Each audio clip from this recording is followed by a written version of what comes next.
Good afternoon, everybody. Good afternoon. Well, I don't know what time it is where you're watching, but with us it's afternoon. Welcome back.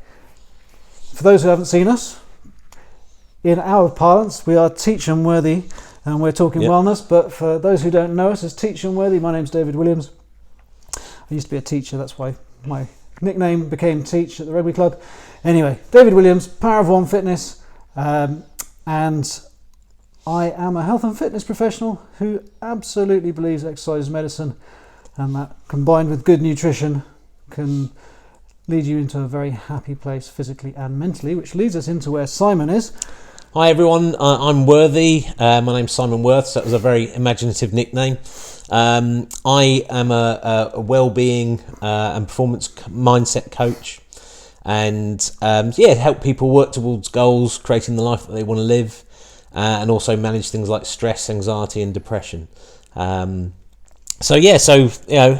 here today. Missed last week's due to that horrific disease called man flu. Hashtag pray for Worthy was trending, I believe. So it's good to have you back. But feeling good again now. I was very lonely last week. Well, yes, we won't go into that.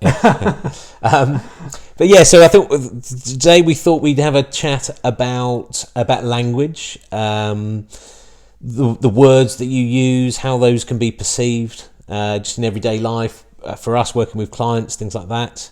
And then we're going to sort of feed that into talking about some goals.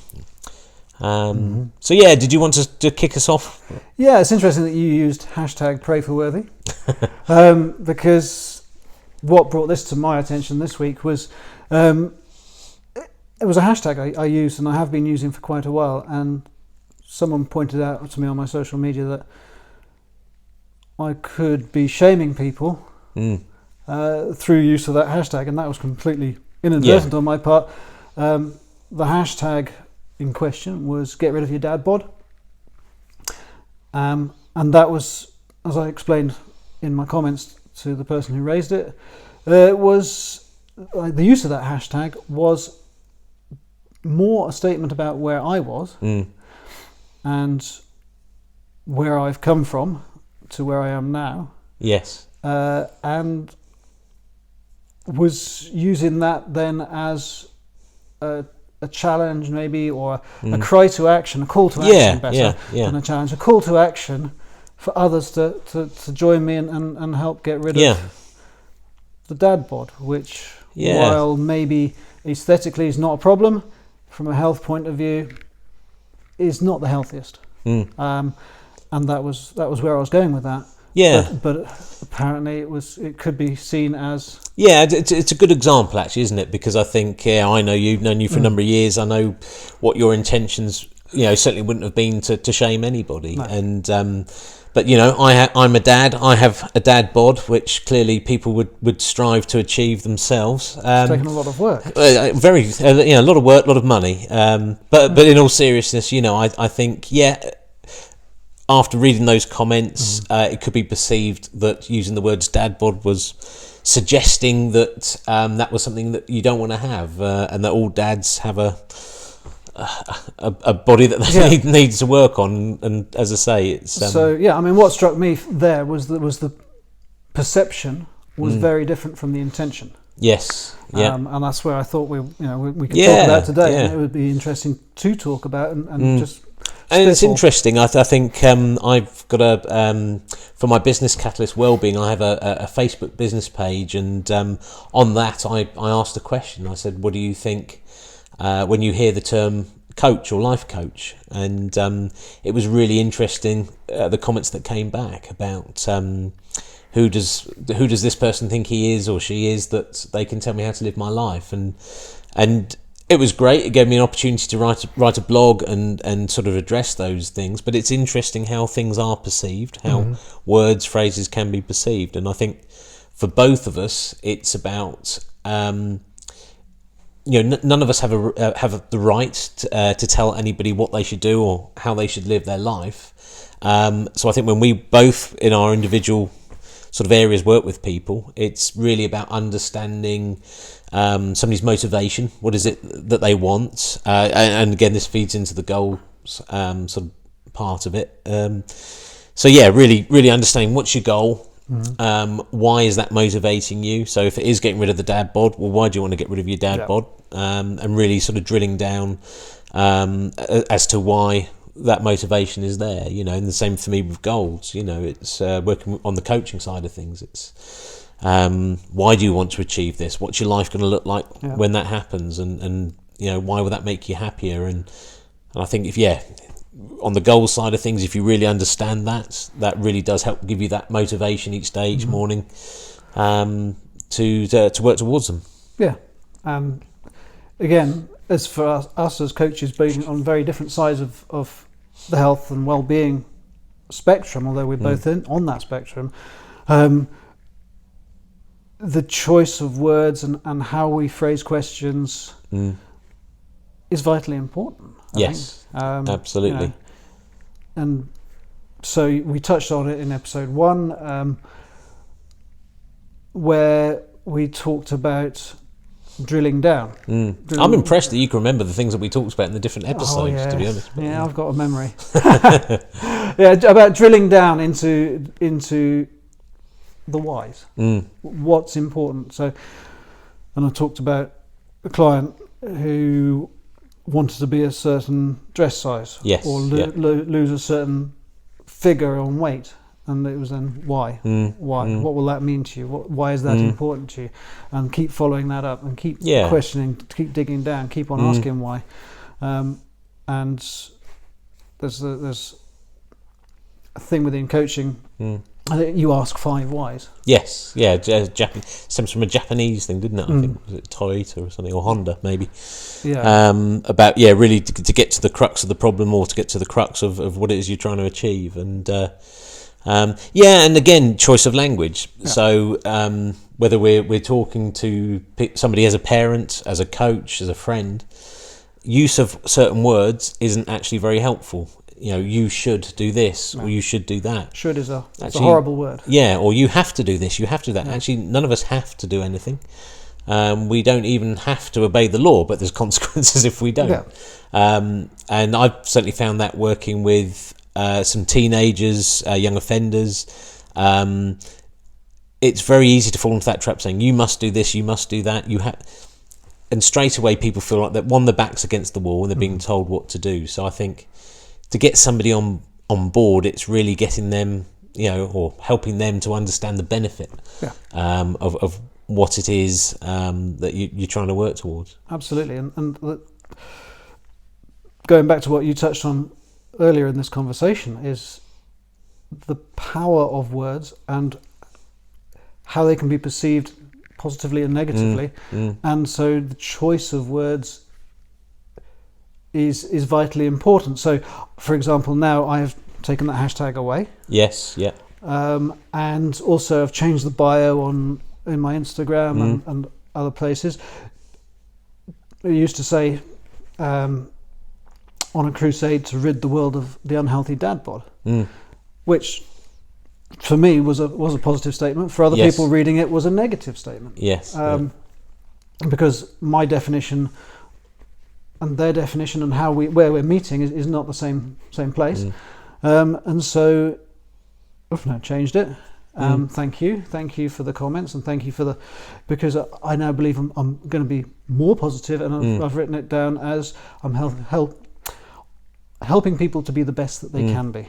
Yeah, and again, I think that's more positive use of language. So if you talk about the thing that you're working towards rather than the thing that you're trying to move away from, that can help you feel a bit more motivated as well. I think it's let's keep those hashtags, those phrases, those words we use, focus on the outcome that we want, as opposed to what we're trying to move away from. Yeah, absolutely. And I think we're going to touch on goals more in depth in the next episode, but just to go with this one, and we've talked about it a little bit here in this episode about goals and how it's important for us as coaches to ask potential clients the right questions, but it's also important that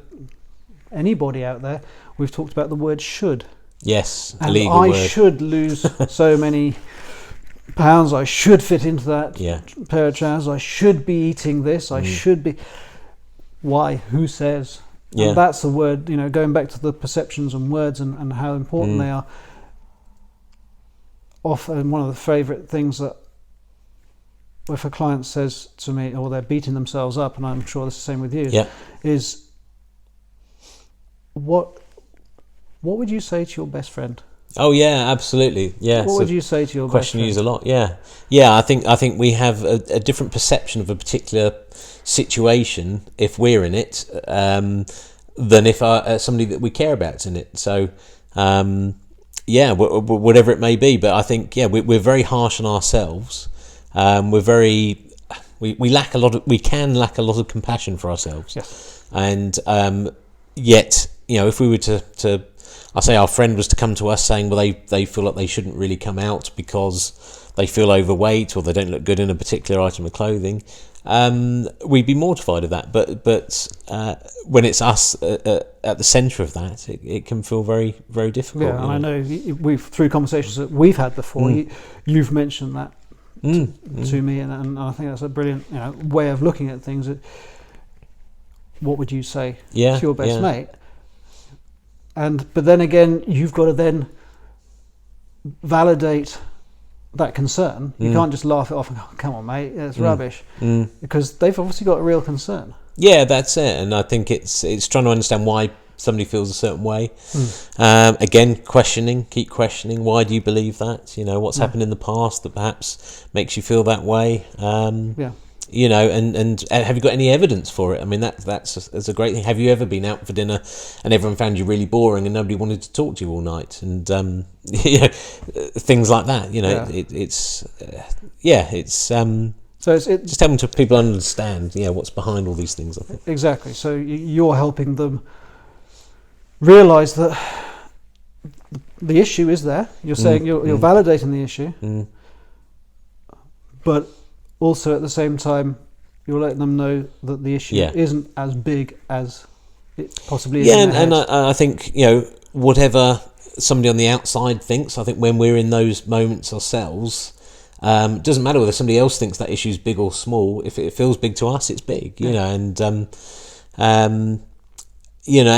I think possibly said in a previous episode as well that feeling any of these emotions is perfectly okay. It's when we allow them to dictate what we say, what we do, and they can interfere with our life that it becomes unhelpful. And again, not using words like you shouldn't think this, you shouldn't think that, you can't think this, you can't think that. It's okay. I accept those feelings, but actually, do you know what? I'm really looking forward to going out or to whatever it is that you're doing, and go and enjoy the evening. Yeah. And often it's words that have triggered that in the first place. That insecurity, that issue, whatever in the first place, isn't it? Yeah, absolutely. So again, it's not one of my things is to always go and talk to people and be sociable, but also be mindful of.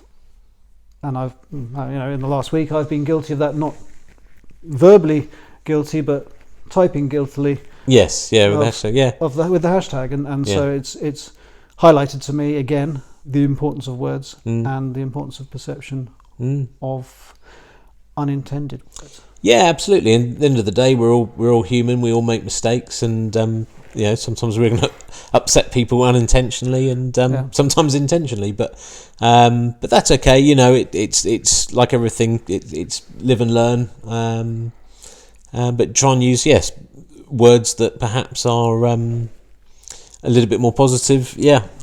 Positivity. Absolutely. That's a good way to end it. I think we'll wrap this one up with that power of positivity, and try and be positive in your words. If you're going to come out with something negative, I'm sure you back me up on this one, Simon. If you feel yourself there's a negative coming out, pause, think how you can rephrase it. Yeah, and that's where I guess mindfulness and things like that come in. It's just being aware of what you're thinking, aware of what you're feeling, and being aware of what you're about to say. And just actually, if I say this out loud, even if it's just to myself, is this going to help? Is this going to make me feel good? Is this going to help this person feel good? Let's be a bit more mindful about how we Mindful and positive. Yes, absolutely. Brilliant. Okay, so next episode we're going to talk about goals, and we're going to lead from this conversation into talking about goals, goal setting, importance of goals, but maybe the necessity of goals, and how maybe not to stick so rigidly to them and everything else.